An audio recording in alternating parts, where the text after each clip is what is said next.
Recent news surrounding Donald Trump's tariff wars has been significant. White House economic advisor Kevin Hassett indicated that trade agreements would be announced this week. Hassett, known for his optimism regarding trade deals, had previously stated that Trump would announce a new trade agreement with a Middle Eastern country after his visit, though no such announcement has materialized yet. The question remains, are Trump's tariffs, as mainstream media suggests, leading to chaos and potential US economic decline, or are they steadily achieving their intended goals? Within these trade conflicts, the US-China relationship remains paramount. How are recent shifts in the global landscape, such as developments in the Russia-Ukraine and Israel-Hamas conflicts, further influencing the US-China dynamic? The public has been closely watching the EU-US tariff dispute. Trump's sudden announcement of a 50% tariff on EU goods starting June 1st, only to postpone it to July 9th less than 24 hours later, puzzled many. July 9th is the date Trump had previously set for a 90-day extension of reciprocal tariffs for all countries except China. The reason behind Trump's swift announcement and subsequent postponement was a critical detail that many missed. The EU had sent a proposed tariff agreement to the US, which evidently enraged Trump. What was the crux of Trump's anger? Of course, the EU was wary of increased US tariffs, but felt unable to openly object. The ongoing stalemate in the Russia-Ukraine war, the need to increase NATO military budgets, and the future economic recovery of the EU are all critically important. If the US imposed tariffs, even the original 20%, let alone 50%, it would be unbearable for the EU. Therefore, the EU submitted a proposal to President Trump, essentially advocating for zero tariffs. However, on certain items, particularly automobiles, the EU was steadfast in protecting its market from US car imports. Tariff calculations are incredibly complex. However, Trump's tariff policy highlights two concepts: real money tariffs, the actual duties on products, and non-tariff trade barriers. Just mentioned with cars, these barriers dictate the standards a product must meet to be sold in a country, regardless of tariffs. The EU has repeatedly suggested a zero-tariff agreement with the US, but in Trump's view, this was a deception. In the past, observers noted that US presidents were often easily fooled. A small concession, even a superficial one, would make them say, "All right, that's fine." Trump is not like that. This time, Trump explicitly stated that the EU's establishment was intended to undermine the US. It's widely known that the EU was formed, at least in part, to remove US influence from Europe. So, the EU's latest proposal was naturally unsatisfactory to Trump, who aims to resolve the approximately $200 billion annual trade deficit. Most countries trading with the US have a surplus, earning money from America. Yet, US exports often face tariffs or non-tariff trade barriers. Therefore, the US's current policy is not only about revitalizing American manufacturing through reshoring, but also about boosting US exports. These tariffs are not the ultimate goal, but rather a negotiating tool to create favorable conditions for future US exports. For Europe, reaching an agreement is incredibly difficult, as the EU consists of 27 countries, each with distinct industries. However, all of them covet the US market. Thus, tariff policy is crucial but challenging to agree upon. For example, if the US wants to sell agricultural products to Europe, industrial nations might not care, but smaller countries heavily reliant on agriculture would resist, as US products entering any EU country could enter theirs. The 27 countries simply can't agree on tariffs. But there's another crucial aspect: the poison pill clause targeting China in the US-EU trade agreement, similar to the one in the US-UK trade deal. Can the EU agree to this US demand? Consider Hungary, for example, where BYD cars are assembled and then enter the EU market. Recently, their sales figures surpassed Tesla. This demonstrates that Chinese cars have found a pathway into the EU market through certain member states. In the future, beyond automobiles, the EU will find it very difficult to counter the US's so-called new items or export threats related to China. The poison pill clause in the UK-US trade agreement dictates that Chinese investments in the UK must first be notified to and even approved by the US. Similarly, the US will likely seek to include such a clause in negotiations with the EU, meaning future Chinese investments in the EU would also require consultation with the US. This would essentially impose a tightening curse on EU nations. Countries like Italy, Spain, and Portugal are eager for Chinese investment in electric vehicles and battery factories. However, industrialized nations like France and Germany perceive Chinese products as a threat and are deeply concerned about the future of the EU's economy. The EU previously experienced a collapse of its solar panel industry due to Chinese competition, a lesson deeply etched in the memory of countries like Germany and France.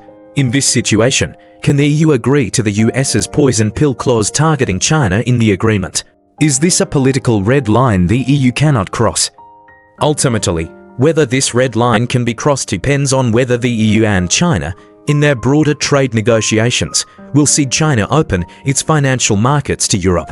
This is where the US-EU trade agreement becomes a reflection of the US-China relationship. We said the US and UK have a poison pill clause. I believe the US will seek similar clauses with other countries. Trump's tariff war ultimately aims to unite other nations, to blockade China, and to decouple supply chains. We've previously discussed the Middle East Economic Corridor as a crucial US plan for future manufacturing relocation. However, if the 27 EU countries don't cooperate with the US, this plan cannot succeed. The EU's relationship with China has recently seen complex developments. For instance, China unilaterally lifted sanctions on 5 members of the European Parliament to restart dialogue with the EU. The EU has agreed to this, but has not lifted its sanctions on Chinese officials. So, when we discuss whether the US or China has knelt in the face of Trump's tariffs, consider China's attitude towards the EU. China unilaterally lifted sanctions on European Parliament members, but the EU did not lift sanctions on Chinese officials. Yet, under these circumstances, Europe and China can sit down and talk. Recently, we've heard many European officials state that Europe can talk, but not about a comprehensive investment agreement. Is this a path that could unite Europe and China against the US? From past negotiations between China and Europe, it's clear that the EU is using China as a bargaining chip.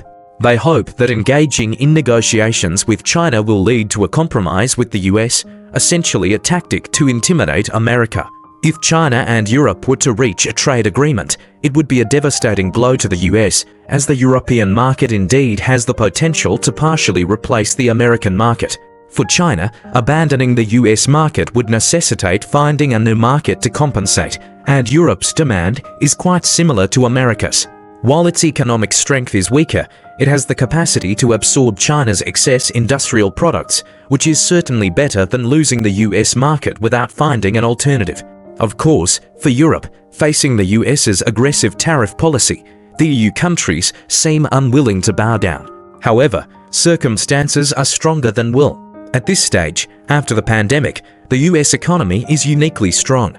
And today, with the US uniting Middle Eastern oil-producing countries and other so-called democratic allies, it effectively controls 2/3 of the world's economic flow. For China, breaking through or replacing the US market is the biggest headache. For example, let's discuss a crucial question. Assuming the EU and US fall out, can Europe and China stand together? This involves many issues. First, there's the issue of moral values. China's Xinjiang issue, human rights issues, Hong Kong issue, and the Taiwan issue. Could the EU make a complete reversal and support China's unification of Taiwan, support all policies implemented in Xinjiang, and support all policies implemented in Hong Kong? Would the EU completely reverse its stance as a Western liberal democratic country? Second, if the EU opens its market to China and cheap Chinese industrial goods flood into the EU, can the EU withstand it? From both economic and political perspectives, is it possible for the EU to stand with China? From an economic reality perspective, it's almost impossible for the EU to stand with China. From a democratic values standpoint, this is an unbridgeable gap. The EU, essentially, can go without food but cannot go without democratic values. This is the foundation of its entire social and political system. However, the EU has not yet reached the point where it cannot eat. So, we don't see it unequivocally wanting to cooperate with China. Its goal is still to stand with the US. The reason why Made in China 2025 alarmed the US is that if China controls manufacturing in the future, the US suddenly finds itself reliant on China for basic necessities like food, clothing, shelter, and even breathing when a conflict with China arises. This is the exact scenario the EU would want to avoid. The EU saw during the pandemic how the US suddenly lacked masks, ventilators, and other essential products to combat the epidemic. Why? Because the US didn't produce them and relied on China. China could then say, "You're sick, right? We won't sell." Can the EU allow itself to be in such a dangerous situation? We see that the EU is actually divided into two factions. One faction comprises economic powerhouses that have risen due to their reliance on China, such as Germany and France. They have substantial investments in China. If they were to abandon cooperation with China at this stage, their economies would suffer a fatal blow within the entire EU. Since the Russia-Ukraine war, Germany has almost fallen into an economic recession. France, on the other hand, gained an advantage in the Russia-Ukraine war due to the shortage of natural gas. Its developed nuclear energy and energy solutions can now support other European countries. We recently saw a major power outage in Spain, essentially due to the temporary failure of the European power grid, and France played a crucial role in electricity generation across the European continent. Therefore, for economic powerhouses like France and Germany, decoupling from China at this stage is unrealistic. However, facing the future competition from Chinese electric vehicles and batteries is a fatal blow to them. So, it's truly difficult for them to wholeheartedly stand with China. For less developed regions, they hope for increased Chinese investment to revive their economies after the pandemic and engage in new industrial production.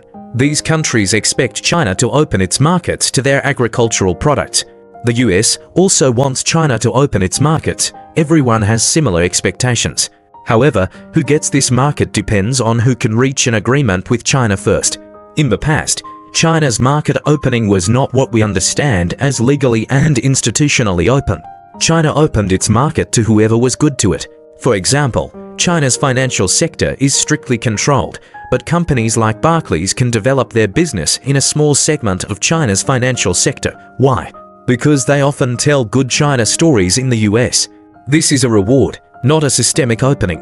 One day, China could simply kick them out. Western countries, including the US, UK, France, and Germany, all understand China's approach. But as we mentioned, the EU was formed to avoid perpetual US control over Europe.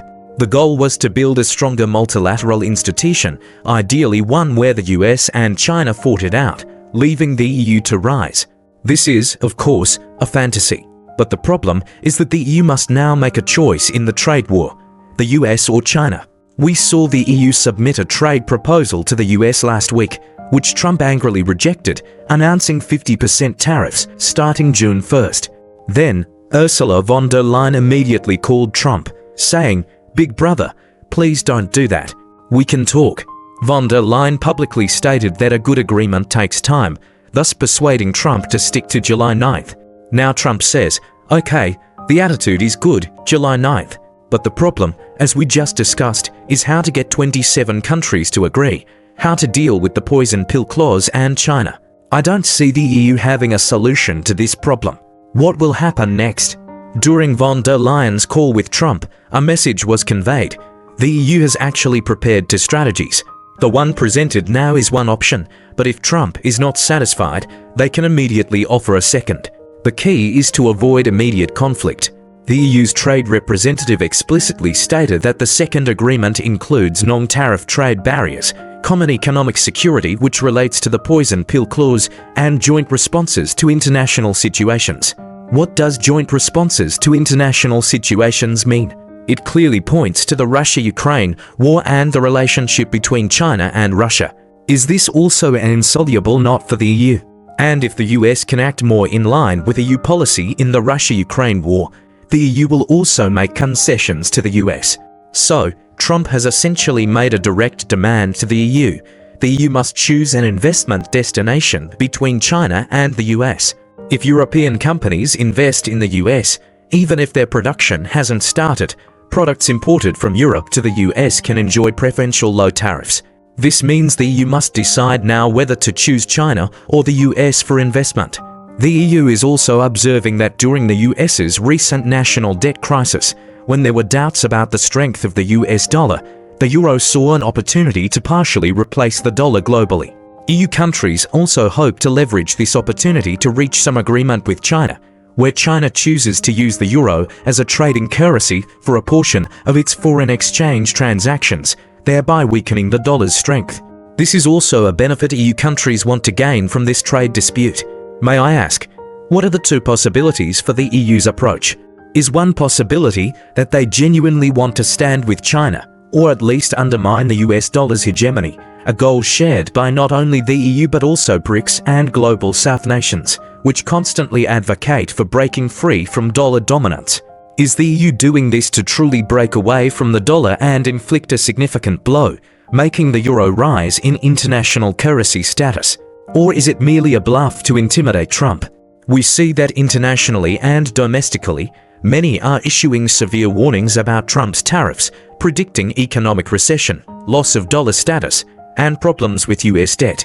Based on your comprehensive assessment, is this a bluff meant to make Trump revoke his tariff orders, or is the EU genuinely considering this course of action? Looking at the actions of ECB President Christine Lagarde, we see that the European Central Bank has often acted ahead of the US in terms of interest rate hikes and cuts since the pandemic. When it was time to cut rates, the ECB acted faster than the US. And when raising rates to curb inflation during the pandemic, the ECB moved faster than the US Federal Reserve. However, Europe's economic foundation is not as strong as America's. Therefore, the ECB's interest rate policies must precede those of the US. Otherwise, if it lagged behind the US, its economic recovery or inflation controlling effects would be overshadowed by the effects of the dollar's interest rate adjustments. During Biden's 4 years in office, the ECB indeed led the US in this regard. But when we look at Trump's first term and now, whenever ECB President Lagarde indicates an intention to raise or lower interest rates, Trump directly tells her not to move. Trump effectively puts significant pressure on the ECB because the Federal Reserve does not follow Trump's directives, so Trump must intervene politically to influence Europe. So, for the EU market, regarding the strength or weakness of the euro, they desire to lead the euro as a strong currency. While the dollar is currently strong, Trump's goal is to boost US exports in the future, so he advocates for a weak dollar. These two directions can actually converge towards the same outcome. However, the crucial point is that the direction of investment, whether Chinese investment in the EU or EU investment in the US, must be established. Otherwise, if the euro truly replaces the dollar as a primary currency in international transactions and China strengthens its trade with Europe, the US's trade power will inevitably be weakened. Therefore, the new trade framework agreement that Europe has presented to the US includes mutual investment, precisely to address this issue. So, at this stage, the EU must make a choice. Its advanced industries, especially ASML from the Netherlands, should invest in the US to complement TSMC and form the US's semiconductor dominance. This investment direction is welcomed by the US. And under such shared investment goals, a future where the US dollar depreciates to boost US exports and the euro appreciates to partially replace the dollar's international transactions is a mutually achievable goal. This is a new expectation Trump has set for the EU. However, at this stage, the EU must first abandon close cooperation with China. This means that US must intervene and even disallow future Chinese investments like those of BYD in Hungary, or the electric car and battery factories China has announced in Spain or Italy. Recently, we saw another piece of news. BYD is being sued in Brazil. The lawsuit concerns the construction of its factory, alleging the use of Chinese workers as slave labor. Brazil's actions are notable because, as a BRICS nation, its current president has a strained relationship with the US, but a strong one with China. Could Brazil's approach serve as a blueprint for the EU to hinder Chinese investment in key products within the EU? For Brazil, its unique political environment, where opposition and ruling parties frequently rotate due to corruption issues, has led to a stagnant economy. However, China has not given up on investing in Brazil. The back-and-forth nature of their cooperation has made it difficult for Chinese enterprises to establish roots in Brazil. We recently saw Brazilian President Lula's visit to China. We also saw how China views Brazil, given an incident during their talks where Lula's wife made some critical remarks about TikTok and was subsequently reprimanded. China's foreign policy and foreign economic and trade policy show us that many countries will take note of such incidents. If future Chinese investments behave like they do with Brazil today, and if the EU becomes dependent on China, the EU could find itself in a situation where China dictates changes to its systems and demands that the EU emulate its model. This is something the EU would absolutely not accept. However, the EU's current tariff negotiations with the US are at a complex and contradictory juncture. If an agreement cannot be reached by July 9th, Trump will have to act. This action would then impact another domain, European security. What impact will the upcoming US-EU trade negotiations have, and what implications will they hold for the Russia-Ukraine conflict? We invite everyone to discuss.